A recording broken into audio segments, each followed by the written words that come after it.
This is Nicola Bulley. For anyone who has not heard of the Nicola Bulley case, it is out of Lancashire on St. Michael's on the Wire when Nicola Bulley had disappeared on January 27th. Hi, my name is Sunny Justice, and we're going to dive in to the Nicola Bulley case. In this video, we are going to be talking about the timeline, as well as the phone that was found on the bench. So let's get into it, and thank you for joining me.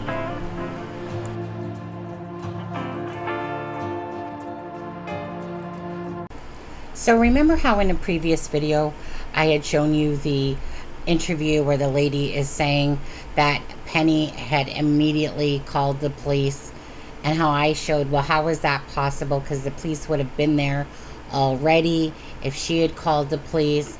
Now again, we all know that there's so much inaccuracy to this case. It's just a matter of what you believe. But let's go back to Rebecca Smith and what she's saying about Paul Ansell and the police. So first of all, Nicola Bulley was reported missing on Friday the 27th of January after dropping her children at St Michael's School in St Michael's. As soon as she was reported missing, following the information that was provided to the police by her partner Paul, and based on a number of specific vulnerabilities that we were made aware of, Nicola was graded as high risk. Okay, so let's talk about this high risk part that Rebecca Smith is saying and the vulnerabilities. So, high risk missing person investigation, a missing person investigation in which the missing person's health or well-being may be in immediate danger due to A, their own vulnerability. Example, they're very young and very old persons with physical illness, disability, addictions, or mental health concerns, persons who may be suicidal, and persons involved in activities that may place them at an increased risk of harm. B, being part of an identifiable group that is at an increased risk of harm. C, the weather or physical conditions where the missing person is to be, or D, reasonable grounds to believe that they may be the victim of a crime. In the bottom notes, it says a high-risk missing person investigation under these standards does not have the same meaning as a person at risk under the Missing Persons Act or regulations.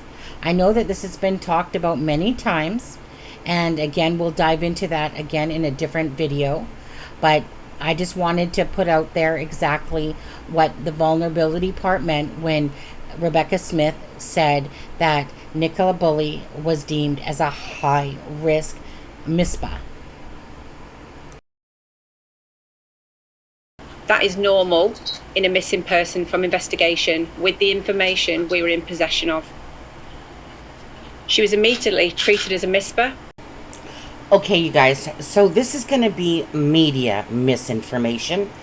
Now, this we know we had heard multiple times that on January 10th of 2023 that Nicola Bulley had a welfare check done, and now they're going to be doing an independent review, they had said. But anyways, so this is just another prime example of how things get turned around just by something simple like this. So listen to what the Sky News lady says as she's talking about this date. What were Nicola's thoughts that Friday morning? How was she feeling? What was going through her mind? We know she was on a meeting call. We know she texted a friend, all that kind of stuff. But what was going through that mum of two's mind, particularly when just over 2 weeks before that morning, she had a visit from police because of concerns for welfare? Yeah, we know that a medical team went to the home on the 17th of January, and they haven't told us anything more than that, but we do know that the police have referred them. So the first 24-hour timeline from the Lancashire police, missing from home Nicola Bulley. So let's talk about this. At 8:26, Nicola leaves her home address. At 8:40, Nicola's children start school. At 9:01, Nicola was with her dog in a field south of Rowanwater Caravan Park at St. Michael's on the Wire. She logged into a Teams call. She remained on mute with her video off throughout the call, which was not unusual for Nicola. At 9:10, a witness who knows Nicola saw her on the upper field. Approximately 9:33, the phone was found on the bench, still connected to the team call, which had ended at 9:30. At 11:01, Nicola was reported to us as a missing person and immediately graded as high risk. Okay, you guys, so whoa, stop, full whatever, full everything, because this is just hitting me as I'm reading this right now. So, Nicola Bulley was reported to us as a missing person and immediately graded as high risk. Okay, now listen to me guys here, okay? So, in most of Paul's interviews, as you see, Paul's always going, but I just expected Nicola to show up and turn up still, like that she's still going to come walking in the door. But when you left, all you knew was that the phone was found and the dog's harness and Willow were found. And yes, you called the police on the way to the river wire because obviously, something's very off here, but you still expected her just to be like, oh, hey honey, I'm back home. But hold on.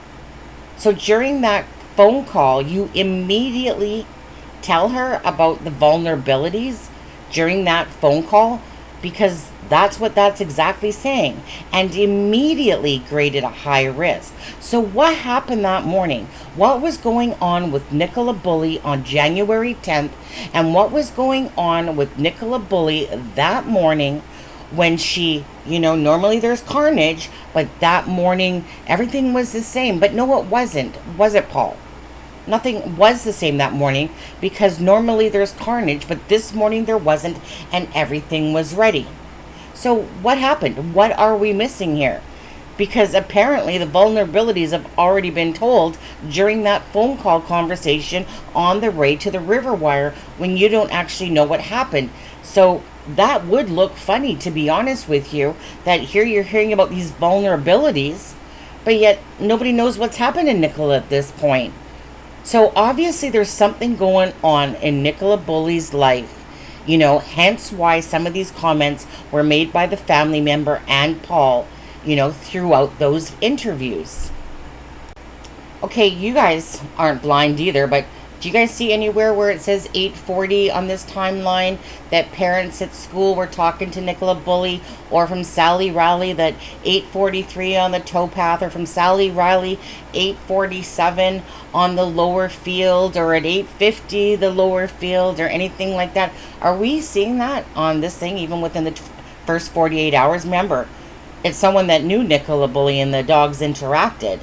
So obviously right away this would have been put right out there, and it's a small little community, so everyone would have known. But so where was that in any of this timeline? Again, right? I mean, what can we say? We're just putting out the facts that are before you here and what we're seeing and what they're saying.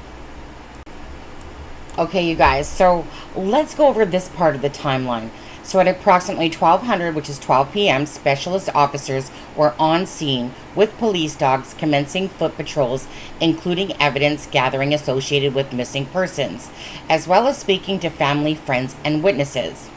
At 12:18, then the police drone was utilized to search the fields and the immediate area. At 1:10 p.m., National Police Air Force NPAS deployed to the same area. At 1:14 p.m., Lancashire FRS on scene using thermal imaging, underwater drones, search dogs, and land searches. Then at 2:30 p.m., partner agencies including Mountain Rescue, underwater search, and marine units were deployed. Search efforts continue at this intensity for the preceding days.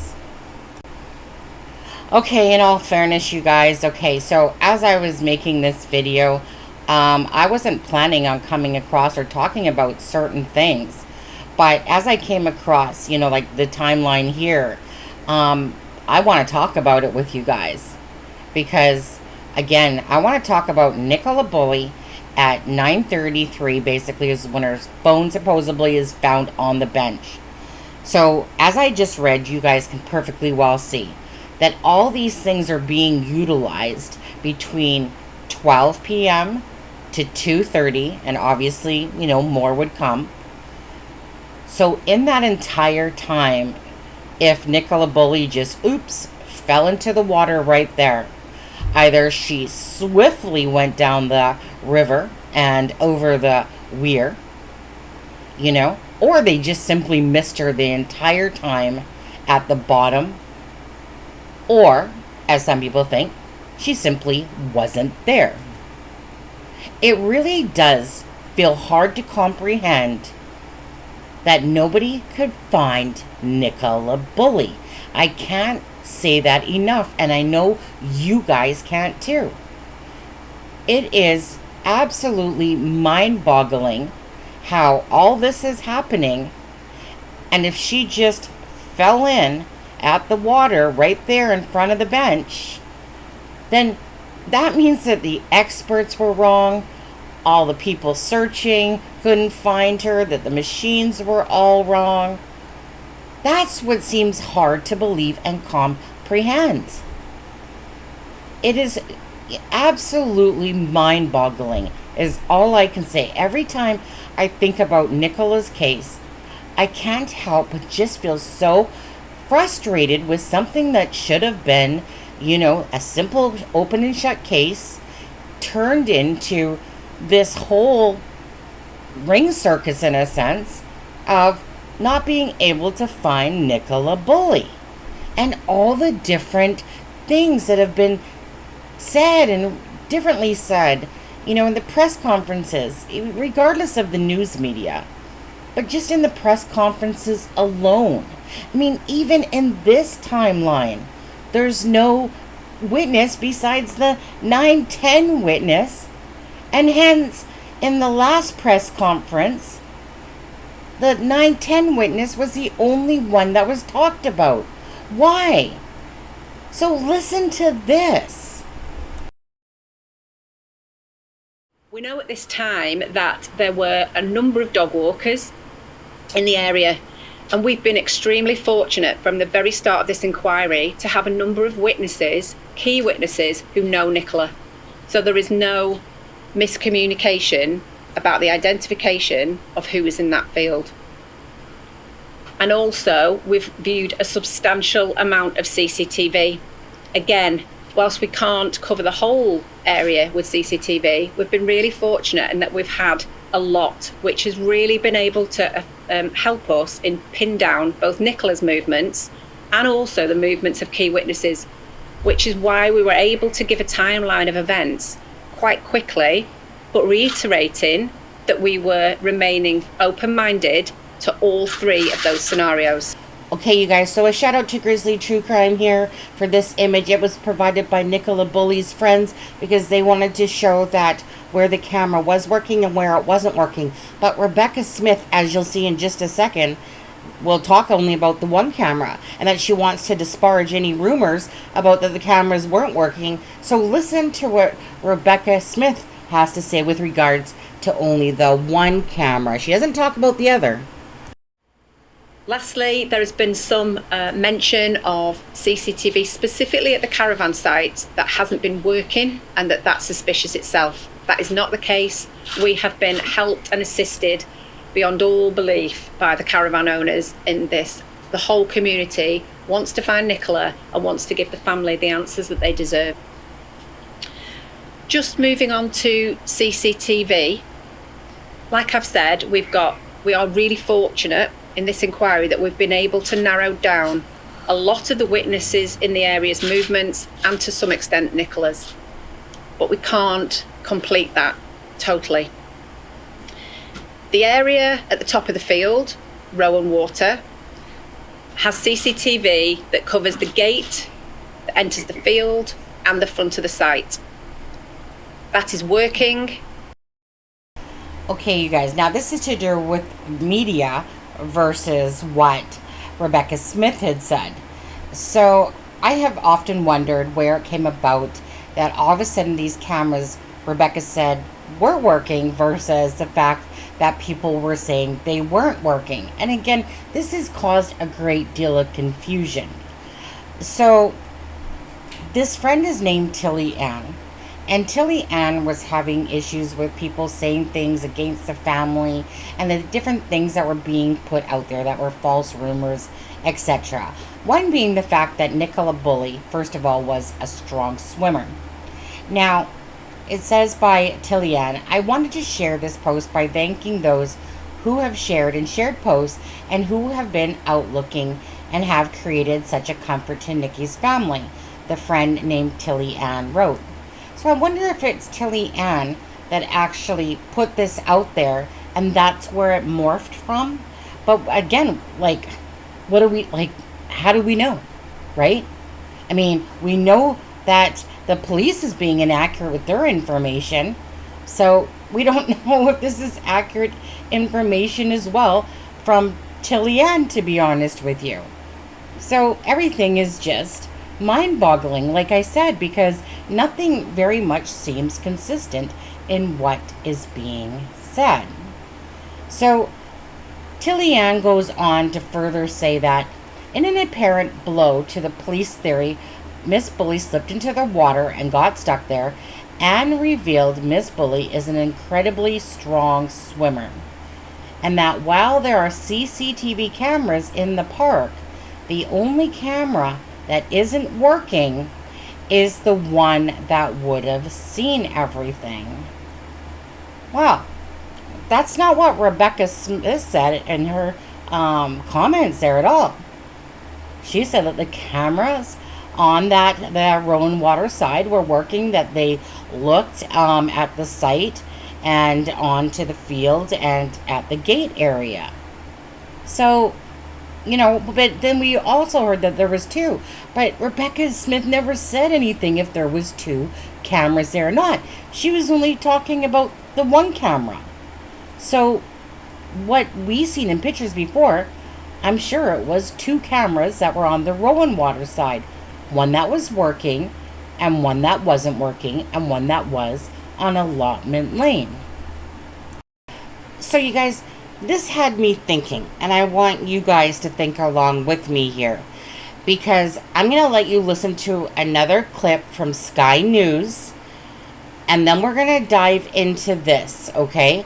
So again, the two cameras on the field, and I'm going to go over a scenario with you guys in just a second, and tell me what you guys think in the comment section of this video.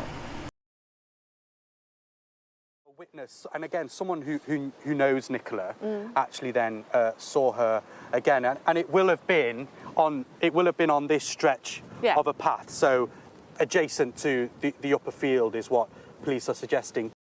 Okay, so note what he just said there. It would have been along that path, adjacent to the upper fields, okay? And that's what police are suggesting. So let's go over to Google for a moment. Okay, you guys, so now we're in Google here, and I brought over the picture provided by Grizzly True Crime, and I got where the CCTV cameras would have been. So, of course, here in the green versus the red of the second one, again, Rebecca Smith makes no mention of the one that's not working, even though Isla had reported on it and everybody else saying that the camera that would have seen Nicola Bulley wasn't working. And then we saw the friend's comment. Okay, so Rebecca Smith says that the camera captured the gate and Rowan Water side, the entrance there, and the front of the site. Okay, so as you can see by the green over here, right, that's where it's capturing. Now, as we can see by the Sky News, he said that police are suggesting that basically Nicola Bulley was right here. She was adjacent to the upper field, and that's where they place the second witness, as you can see, just going by Sky News's interpretation. But that's what that would mean, obviously. So my thing is two things actually on this. First of all, we've heard that the phone was moving towards the bench. We've also heard them say by the police that it was already on the bench. Now, and that's of course if it was actually on the bench in the first place. But let's just go for the sake of it, since most things are saying that it was on the bench versus off the bench. So, if the last witness to see her was at 9:10 in the upper field, well, that witness doesn't just miraculously get on a genie carpet and then just fly away. That witness still would have had to have moved towards the gate, the kissing gate area, to leave the park. So that means that there's more time in there that this person, say, would be leaving. And if they're on the upper field versus her down on the lower part of the upper field, again, right? So Nicola Bulley was supposedly seen there by that witness. So there's still more time in there. So my second part then to that would be this. Why would they keep saying that they're interested in the 10 minutes? And they keep saying the 10 minutes from the upper fields at 9:10 to the 9:20 mark when Nicola's phone was on the bench. Why aren't they saying till at least 9:30? Because the witness that spotted the phone, they're saying, didn't come till pretty much 9:33, 9:35 area. So why do they just keep saying 10 minutes?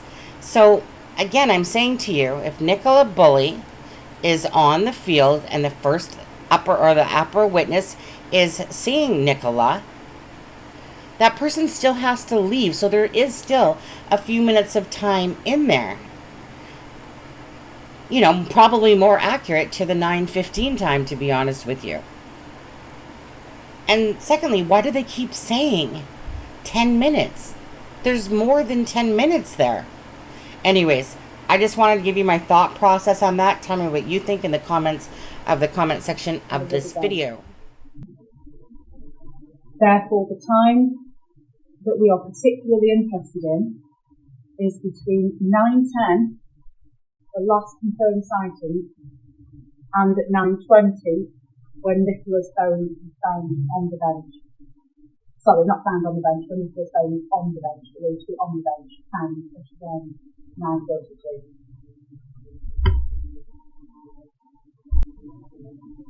This means that we've only a 10-minute window in which we cannot account for Nicola's movements. So that just blows my mind every time I hear it.